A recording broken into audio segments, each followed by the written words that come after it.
నన్ను క్షమించండి. కిరణ్ గారు ఏమడిగినా నువ్వు నో అనవనే నమ్మకంతో వచ్చాను. ఇలా అంటావని అస్సలు ఎక్స్పెక్ట్ చేయలేదు. కిరణ్ గారు, మన కో ప్రొడ్యూసర్ డేవిడ్ గారు ప్రాజెక్ట్ ఇంకా డిలే అయితే తిరిగి అమెరికా వెళ్ళిపోతానని చెప్పారు. ఆయన అలా వెళ్ళిపోవడం అంటే ప్రాజెక్ట్ నుంచి తప్పుకోవడమే. దాని ఎఫెక్ట్ మన ఆల్బమ్ మీద పడుతుంది. ఇష్టం లేదంటున్నా కూడా నన్ను ఒప్పించే బదులు వేరే అమ్మాయిని ట్రై చేసుకోవచ్చు కదా. అయ్యో, అంత టైం లేకే కదా అంత ప్రాబ్లం. ఎన్ని రోజులు కిరణ్ గారు పాడిన హిట్ పాటలన్నీ రాసింది నువ్వే అని అందరికీ తెలుసు. ఇప్పుడు నీతో కలిసి కిరణ్ గారు మ్యూజిక్ ఆల్బమ్ చేస్తున్నారంటే మన ప్రాజెక్ట్ కి మంచి పేరు వస్తుంది, మార్కెటింగ్ కి ప్లస్ అవుతుంది. ఇవన్నీ కనీసం నువ్వైనా ఆలోచించాలి కదా.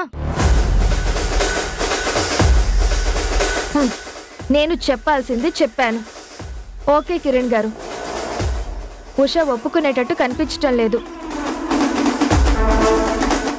మన ప్రాజెక్టు గురించి ఆలోచించి మీకు ఏది మంచిదనిపిస్తే అది చెయ్యండి.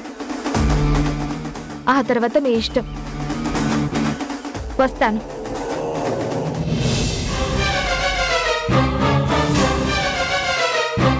ఏవండి, నేను పల్లె ముందు మాట్లాడేటప్పుడు కనీసం మీరైనా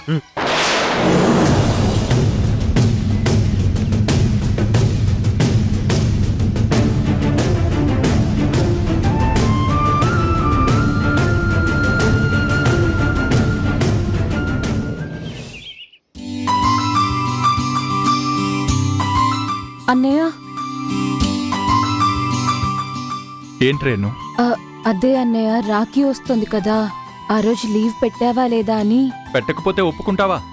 థ్యాంక్స్ అన్నయ్య. నా సంగతి సరే, ముందు కిరణ్కి చెప్పావా?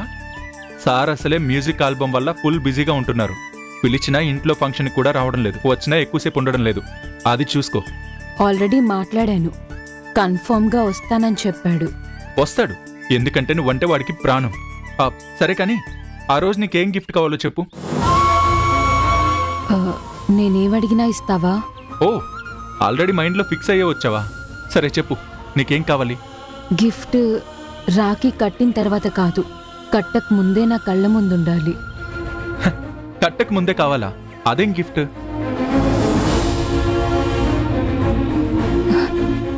సంజయ్ అన్నయ్య, సంజయ్ అన్నయ్య, సంజయ్ అన్నయ్య.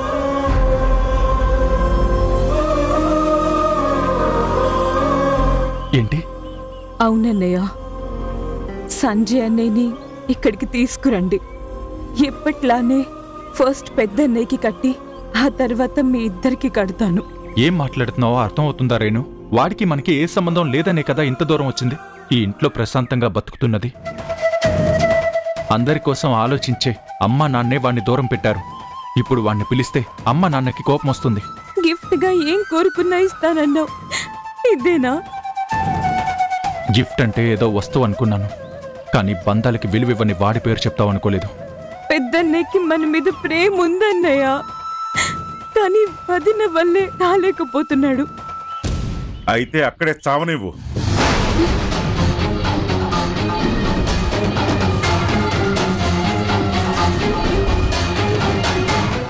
వాడు పెళ్ళాం చేతిలో కీలుబొమ్మ, ఏమి చేతకాని దద్దమ్మ. వాడు నాకు కొడుకే కాదని నేను నిర్ణయించుకుంటే నువ్వేంటి అన్నా అన్నయ్యని అంత వెంపర్లాడుతున్నావు? అది కాదు నాన్న, రాఖీ పండుగ వస్తుంది కదా అని. ఇద్దరు అన్నయ్యలు ఉన్నారు కదా, వాళ్ళు కడితే సరిపోదా? తోబుట్టు కోసం ఆలోచించకుండా చిల్లి గవ్వ ఆస్తి కూడా దక్కకుండా చేసిన వాడి చేతికి రక్షాబంధనాలు కాదు, పశువుకు వేసినట్టు తాళ్లకి బంధనాలు వేయాలి. అప్పుడు కానీ బుద్ధి రాదు వాడికి. అది కాదు నాన్న. మళ్ళీ నాన్న, ప్లీజ్ నాన్న. రేణు, నువ్వు వెళ్ళు, లోపలికి వెళ్ళు.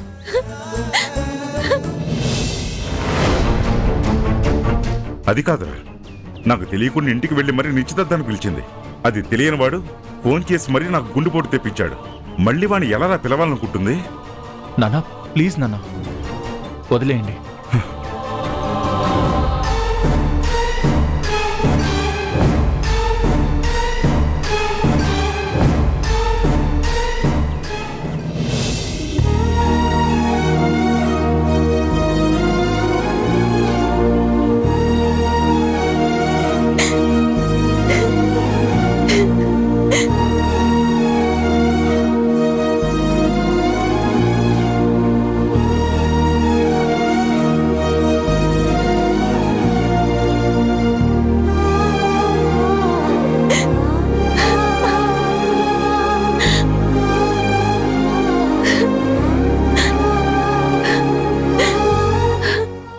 ఏడవకు రేణు, ప్లీజ్ ఊరుకో.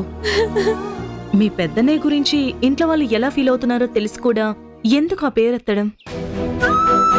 రాఖీ పండుగంటే అన్నా చెల్లెలకి సంబంధించింది కదా వదిన, తలుచుకోకుండా ఎలా ఉంటాను? తలుచుకోవడంలో తప్పులేదు, కానీ మీ పెద్దన్నయ్య ఇంటికి రావాలనుకోవడం, రాఖీ కట్టాలనుకోవడం ఈ ఇంట్లో ఎవరికి ఇష్టం ఉండదు. ఎవరికి ఇష్టం ఉన్నా లేకపోయినా నేను మాత్రం పెద్దన్నయ్యకి రాఖీ కట్టిన తర్వాతే మిగిలిన వాళ్ళకి కడతాను. చిన్న పిల్లల మొండిపట్టు పట్టకు. సంజయ్ పేరు విన్నందుకే మీ అన్నయ్య నాన్న ఎంత సీరియస్ అయ్యారో చూసావు కదా. నా బాధ నీకు అర్థం కాదు వదిన. ఉషా వదిన నీ పొజిషన్ లో ఉంటే కరెక్ట్ గా అర్థం చేసుకుంటుంది, ఈ ప్రాబ్లం కి సొల్యూషన్ ఇస్తుంది. అవును, ఉషా మాత్రమే సొల్యూషన్ చెప్తుంది, మేమంతా ప్రాబ్లమ్స్ క్రియేట్ చేస్తాం. ప్రేమగా నచ్చ చెప్తున్నా వినకుండా ఉషా వదినే కావాలంటే నేనెంత మాట్లాడినా వేస్ట్. మనుషుల్ని నమ్మడం తప్పులేదు, కానీ కనీసం మంచి చెడుల తేడా తెలుసుకో.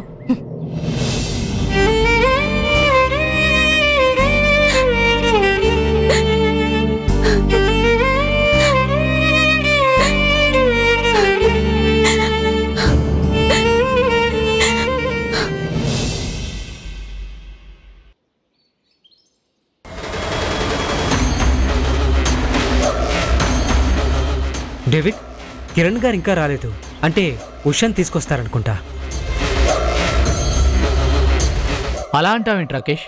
మేడం అనుకున్నది జరగాలంటే ఉషా రాకూడదు కదా. ఉషా వస్తే ఏం చెయ్యాలో, రాకపోతే ఎలా ప్లాన్ మార్చాలో అన్నింటికి ప్రిపేర్ అయ్యే ఉన్నాను. మీరు కూడా నా ప్లాన్కి తగ్గట్టు బిహేవ్ చెయ్యండి.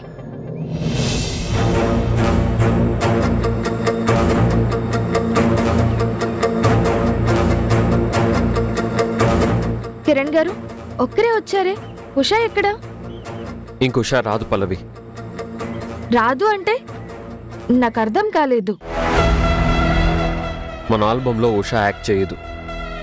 అదేంటి కిరణ్ గారు అలా చెప్తున్నారు? అసలు తనని అడిగారా? ఒప్పించడానికి ట్రై చేశారా? తన మనసు తెలుసుకున్నాను.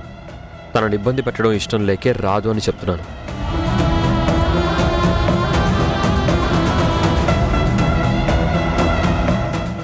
ఏంటి పల్లవి గారు ఇది?